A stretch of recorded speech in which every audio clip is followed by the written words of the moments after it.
नमस्ते everyone, Monika astrology में आपका बहुत बहुत स्वागत है। आज हम चर्चा करने जा रहे हैं नवंबर महीने के राशिफल की और कन्या लग्न की। सबसे पहले शुरुआत करते हैं ग्रह गोचर से। शुक्र जो है वो 7 से 30 तारीख तक धनु राशि के अंदर स्थित रहेंगे। मंगल जो है वो कर्क राशि के अंदर पूरे ही महीने रहेंगे। बुध जो है वो पूरे ही महीने वृश्चिक राशि में रहेंगे। सूर्य जो है वो 16 नवंबर से वृश्चिक राशि के अंदर भ्रमण करना शुरू करेंगे। देखिए, शनि जो है वो मार्गी हो रहे हैं 15 नवंबर से। वो एक बहुत इंपॉर्टेंट ट्रांजिट है। सबसे पहले हम शुरुआत करते हैं आपके लग्न से। कन्या लग्न और लग्न का स्वामी बनता है बुध। बुध पूरे ही महीने आपके लग्नेश बनकर तृतीय स्थान में रहेंगे। ये एक बहुत अच्छी अवस्था है। जब लग्नेश का तृतीय स्थान में जाना, एक तरह से बहुत एनर्जेटिक रहता है। आप बहुत करेजियस रहेंगे, काम करने में आपकी बहुत प्रेरणा रहेगी आपके आसपास, और बहुत ओवरलोड वर्क हो सकता है डेफिनेटली। केतु लग्न के अंदर होने की वजह से कहूंगी कि ये बहुत ज्यादा डायरेक्शनलेस मेहनत करवाता है। यहाँ पर इसलिए डायरेक्शन लेस कह रही हूँ कि कहीं ना कहीं आप एक ही चीज में लगे हुए हैं और कहीं पर आपको महसूस होगा कि शायद मुझे कुछ और करना चाहिए, इस प्रकार की भावना बनी रहेगी। मगर मुझे लगता है कि ये समय के अंदर आप जिस चीज के अंदर आपने एजुकेशन लिया है, जिस चीज में आप मेहनत कर रहे हैं, उसी के अंदर आपको काम करना चाहिए। और जो भी रिस्पॉन्सिबिलिटीज होंगी, मुझे लगता है कि इस समय के अंदर आप जो भी काम करेंगे, बहुत ही सही कम्युनिकेशन रहेगा, प्रेजेंटेशन बहुत सही रहेगा। द्वितीय भाव की बात करेंगे। द्वितीय जो शुक्र बनकर एक तरह से कहा जाए कि आपके तृतीय स्थान में और फिर चतुर्थ स्थान में है। यहाँ सूर्य बने रहेंगे 15 तारीख तक। देखिए, शुरू के 15 दिन आपके खर्च थोड़े से अनियंत्रित हो सकते हैं। फैमिली रिस्पॉन्सिबिलिटीज के पीछे कुछ खर्च हो सकता है। यहाँ पर अपने खर्चों को शुरू के 15 दिन में नियंत्रित रखिएगा। और यहाँ एक बहुत इंपॉर्टेंट एस्पेक्ट ये है कि शुक्र यहाँ पर जो प्लेसमेंट में है, तो वाणी से आप बहुत सही कार्य कर पाएंगे। वाणी से आप, प्रेजेंटेशन से आप अपने काम को बेहतर बना पाएंगे। और वाणी से आप बहुत अच्छा इनकम भी जनरेट कर पाएंगे। तो एक बहुत ही बेहतर परिस्थिति है। फैमिली के अंदर मिला जुला रिजल्ट रहेगा। आप बहुत बैलेंसिंग पोजीशन बना के चलेंगे।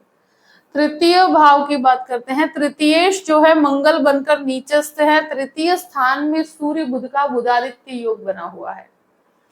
यहाँ पर ट्रैवलिंग से बहुत लाभ है। ट्रैवलिंग करके आप जहां पर भी जॉब करते हैं, वहां से आपको बहुत ट्रैवल करना पड़ेगा। जो मार्केटिंग सेल्स से कनेक्टेड है, जो एक तरह से कहा जाए कि जर्नलिज्म में है, कम्युनिकेशन में है, टेक्निकल लाइन में है, उन सभी के लिए बेहतर परिस्थिति है। मगर 16 तारीख के बाद यहाँ पर एक बहुत इंपॉर्टेंट चीज ये हो जाती है कि सूर्य बुध का बुधादित्य योग गुरु का दृष्टि संबंध कंसल्टिंग रिलेटेड कार्य में बहुत अच्छी सफलता देगा।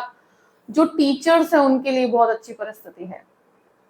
और डेवलपमेंट महसूस होगा। डेफिनेटली आप काम के अंदर काफी अच्छा डेवलपमेंट महसूस कर पाएंगे।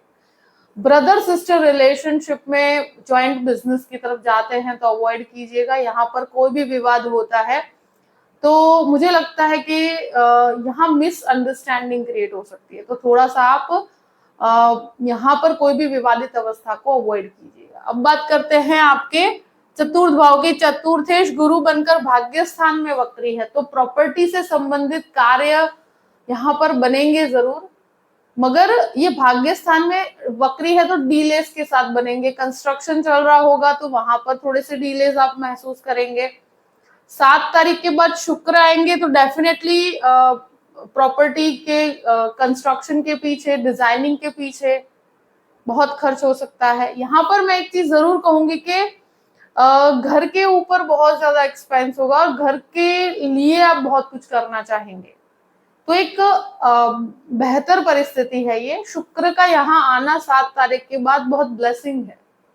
प्रॉपर्टी में बहुत लाभ होगा। प्रॉपर्टी के अंदर अगर आप ट्राई कर रहे हैं तो वहां पर डीलर्स के साथ भी आपके काम बनेंगे। यहाँ प्रॉपर्टी से आपको कोई भी रुका हुआ कार्य है तो 7 तारीख के बाद बनेगा। और मुझे लगता है कि अगर व्हीकल भी लेना चाहते हैं तो 7 तारीख के बाद की अवस्था बेहतर रहेगी। अब बात करते हैं आपके पंचम भाव की। देखिए पंचमेश शनि बनकर वक्री अवस्था में आपके छठे घर में है, अब मार्गी होंगे। तो पहले से देखिए है तो 6th हाउस, मगर फिर भी कहूंगी कि स्टूडेंट्स के लिए 15 तारीख के बाद एक बैलेंसिंग पोजीशन आएगी। बहुत इंप्रूवमेंट नहीं है मगर बैलेंस बना रहेगा। टेक्निकल लाइन के स्टूडेंट के लिए फिर भी बेहतर है। लॉ के स्टूडेंट्स के लिए बहुत बेहतर परिस्थिति कहूंगी मैं। यहाँ पर स्टूडेंट्स को भटकाव से दूर रहना है और कंप्लीटली अपनी मेहनत के ऊपर डिपेंड होकर ही चलना होगा। यहाँ एक चीज है कि थोड़ा ज्यादा एफर्ट्स लगाने पड़ेंगे।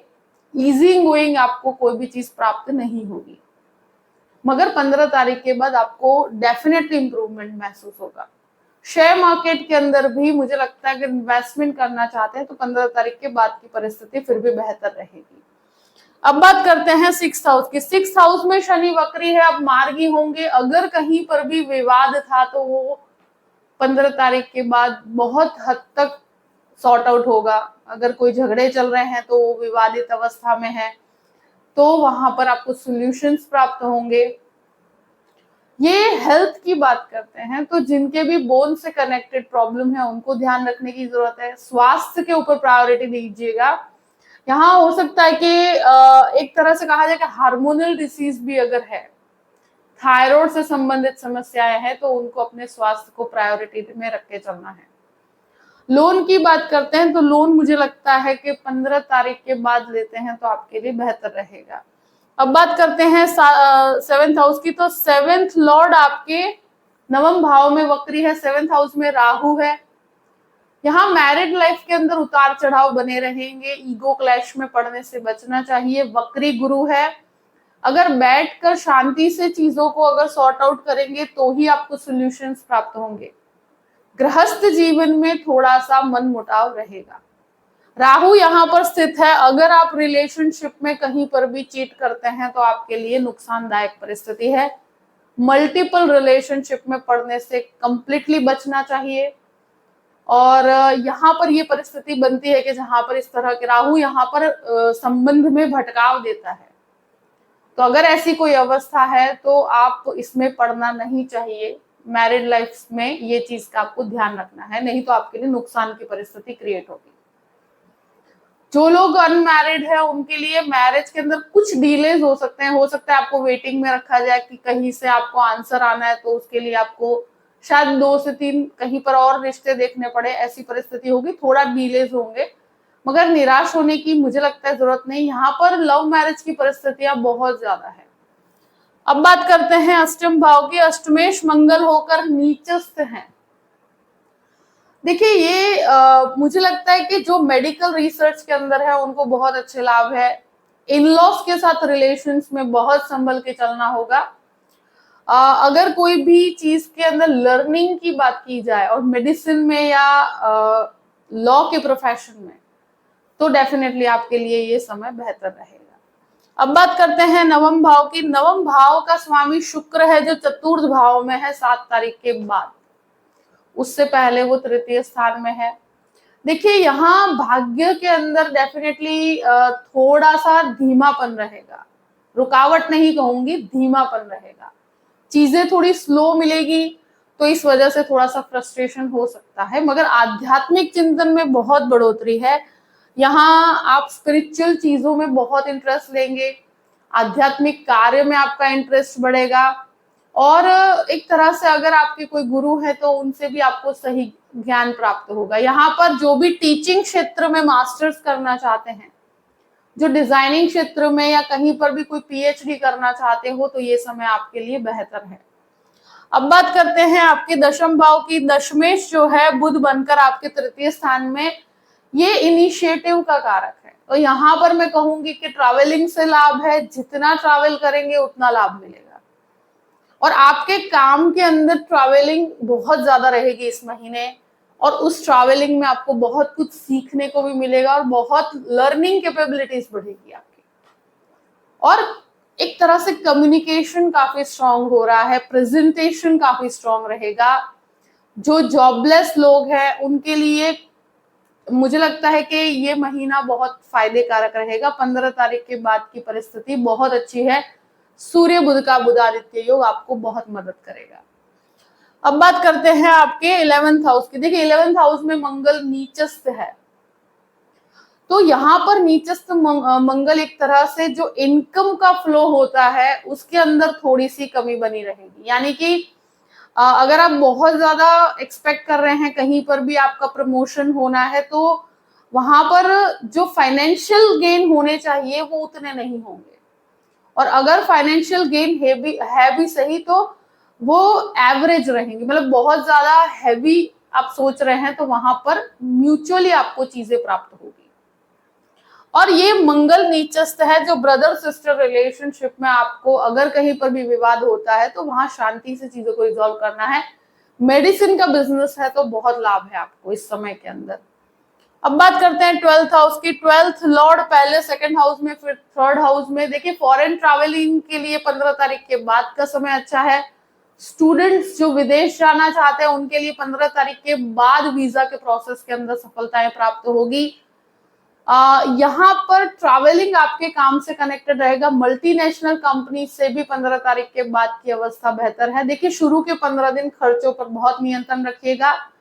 अगर कोई लीगल मैटर चल रहा है तो वहां पर भी शुरू के 15 दिन आपको सतर्क रहना चाहिए। जो भी परिस्थिति है मैंने आपके सामने रख दी है। आई होप कि ये वीडियो आपको पसंद आया होगा।